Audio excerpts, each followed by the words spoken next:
Today I want to talk about the 5 things that every junior developer should know, but unfortunately they don't, okay? This is the stuff that I truly believe like senior developers and people that are, working professionally know about.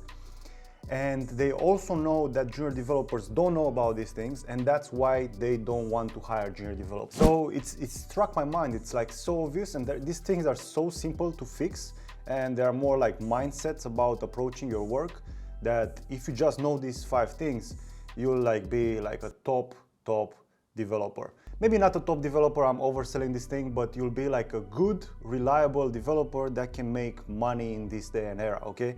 And there are 5 things, and I would say the last one is the most important one, so stay until the end to hear what that one is, okay? So let's get started. The first one is your ability to read the docs and the README file. Super simple, super basic, as I've told you, but this is something that not many people do. And I'll tell you a story about myself. Like in the beginning of this year, I was trying to learn this new technology called Socket.io.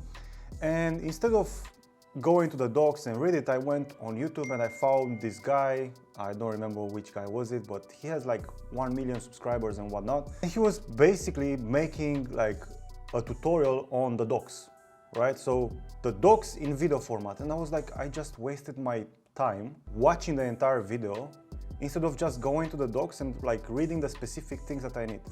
So reading the docs and understanding the docs, it's a skill that any developer should have. And if you're a junior developer, this should be one of the top things that you should be using to learn a new technology. Not a video course, not a book, none of that. Go to the source directly and try to understand the source first, and then you can expand on that by buying courses, books and whatnot. This is such a fundamental skill, and a lot of people are avoiding it because it's very difficult in the beginning. But as with everything is difficult in the beginning, but it's one of those things that if you know how to do, you'll be well off. The next thing, which is related to the read the docs part, is read the README. So right now we are building a team project with a bunch of developers. Right now there are 6 developers working on one project. We have a README, like how to start the application, how to install the things, how to blah blah blah, how to do everything, how to set up your .env, how to get your passwords, all that stuff, okay? Everything is documented in there. And then I had someone asking me, how do I start the app? Read the README. It's in the file name, readme.md. This comes from the fact that people are not used with reading the stuff, which is very important. You would learn how to read the README if you had to have a job, right?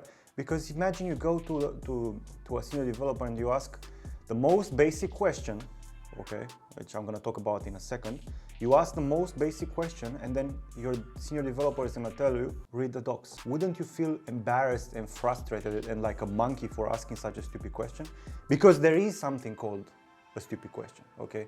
I know a lot of people say no question is too stupid, but in reality, there are stupid questions, and I'm gonna get to that in a bit. The next thing that you should be learning is how to deal with merge conflicts. If you are too noob right now and you don't understand that, or if you have some experience working with Git, but you only work with yourself, you won't be able to experience merge conflicts until the moment when you get a job. The guys that I work with, they are working like in a job environment, like a simulation of that. I have seen merge conflicts every single day. Every single day they have merge conflict. Actually, let me tell you what is a merge conflict. A merge conflict happens when you work on something and then someone else is working on the same file, but they are changing a different thing, right? And then when you try to put the 2 features, the 2 things that you guys created together, you have like conflicts, like what part of this code you want to choose that is going to be the next version of the code, if that makes sense. That's what merge conflict is in a nutshell. And then sometimes you can have like 1 file where you have merge conflict, sometimes you can have 50. And then debugging that and understanding that is going to be a very, very big mess. And you should be, experienced working with something like that, because you will have it in your job. And the faster you understand how to work with a merge conflict, the better off you'll be. The next thing is to own your code. Well, owning your code means you are doing the right thing. Not doing your best, but the right thing. Because your best might be below average at best, right? So it's not about how good you are compared to yourself yesterday, but is the thing that you are doing up to the standard. And this is something that is often overlooked, and a bunch of like coding influencers that are motivating you are telling you that you should just do your best. But when you work in a company, or if you want to make a lot of money working in a company, right? You want to have the benefits, working remotely, you know, all that stuff, safety. It's not about doing your best. It's about doing what's right for the company. What is that standard of the company? So if your best is here, like below, and the standard for the company is here, you need to learn how to close the gap, right? So how you do that, I don't know, because I don't know you, you are on YouTube, but you need to figure out, okay, what is the standard for a company, and what is that thing that you are doing right now? And what is the standard for the industry? What are the technologies you should be learning for your specific area? What is the top thing, and how can I do the top thing in the right standardized way, right? The next one, and also wait for the last one because it's super important. This is like the fourth thing that you should know, is learn how to ask for help. Asking for help is normal no matter how many years of experience you have, right? Like this is like normal. You need to ask for help from your team, from your senior developers. If you'll be senior, you'll still be asking for help from a contractor, from another senior developer, and so on and so forth. It doesn't matter what level you are, you'll always have some question, right? But you need to learn how to ask the right question. So I see this especially with complete newbies, right? They come in and they say, I have a problem with my code. Okay, first of all, what are you trying to achieve? Like, tell me what you're trying to achieve. And then tell me how you've tried to do it. And how many times you've tried to do it. And then send me your code. And tell me at what line it is, the problem that you have. So this is something that beginners often don't understand. So there is something that goes around the internet and everyone says, no question is too stupid to ask, which I entirely disagree with you, you know? Like if I have 5 years of experience and I ask, hey, what's the difference between let and const? Would that be a stupid question? Probably, yeah. The thing is, you need to get to the point and you need to learn how to define the problem in your head, understand what you're trying to do so you can ask the right question. And funny enough, when you learn how to define the problem in the best way possible, you'll find the solution in a matter of seconds, right? Google search, because you know exactly what you need to search for, right? But if you don't understand the problem that you are trying to define, you cannot ask the right question, so then you'll ask a stupid question and then you'll waste your time and someone else's time. That might be me, okay? But at the end of the day, it's gonna be your time, which is gonna be lost. Me, I don't really care. If you ask me a stupid question, it's gonna take me 2 days to figure out what is the right question, right? Or what is the thing that you wanna achieve. Then you are losing, not me. Or you are gonna lose because you're gonna be fired from your job because you're asking stupid questions, okay? So learn how to ask the right questions. And the next and most important thing for any person that wants to become a developer is to be reliable.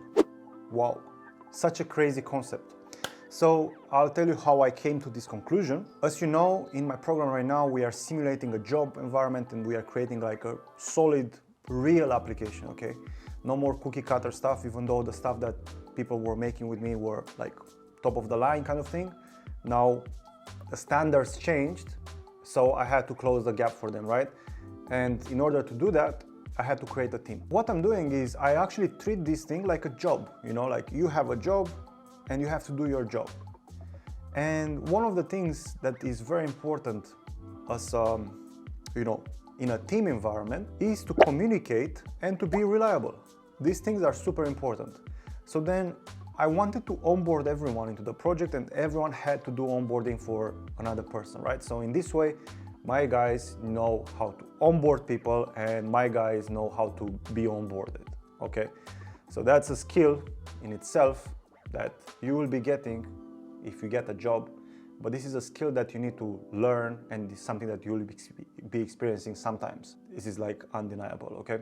I asked, hey, is there anyone onboarded? If you're not getting onboarded by the end of this Friday, I'm gonna kick you out of the project. I had to kick one person out because they were unreliable. So if someone relies on you to finish a task, to do something, you have to be that person that people can count on you, because otherwise you'll have a bad reputation of this guy is not reliable, this guy doesn't know what he's doing, this guy is not someone that I can trust with this type of work, so we'll give him or her like something easier.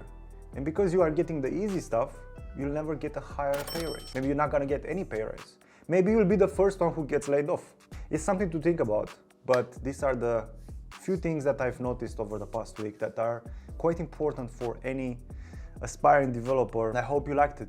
If you want to join the program, you can jump on the wait list. Like right now, there are like 300 people that are waiting for me to open the program. And I think around at the end of the month, I will be open up a few spots. And if you want to be part of my program, if you want to get in touch with me and understand how this whole thing works, you can apply for the waitlist by clicking on my website and whatnot, and I'll send you a few emails a few days before. I guess that's it. I'll see you in the next one.